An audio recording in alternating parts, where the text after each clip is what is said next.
நான் தான் அடிக்கடி சொல்லிட்டு இருக்கேனே, விஜய் கால் கிடைக்குமான்னு அலைகிறாங்க. அவர் விஜய் கான்டாக்ட் யார்கிட்டையும் இல்லை. இப்போ கூட எனக்கு வந்த செய்திப்படி எப்படி வந்துச்சுன்னு கேட்காதீங்க, வருது. அதனால உங்களுக்கு தஞ்சாவூரில் சொல்லிடுறேன்.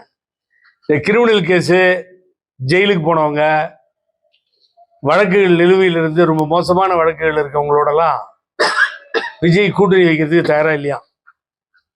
அவங்க நடத்துகிற கட்சி அவங்கள கூப்பிட்டு பேசுறதுக்கோ கூட்டணி வச்சுக்கிறதுக்கோ தயாராக இல்லை.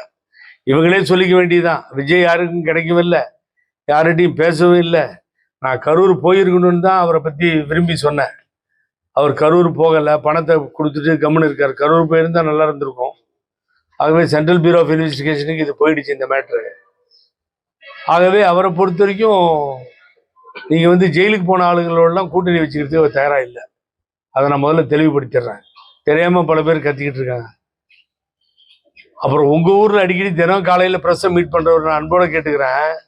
அவர் என்ன சொல்கிறாருன்னா, எடப்பாடி பழனிசாமியை தூக்கி போட்டு வேற யார் வந்தாலும் நாங்கள் ஒத்துக்கிறோம், பிஜேபியில் கண்டினியூ பண்ணுறோன்னா இது என்ன கொள்கை? இது நீங்களே புரிஞ்சுக்க, உங்களுக்கு தெரியும்.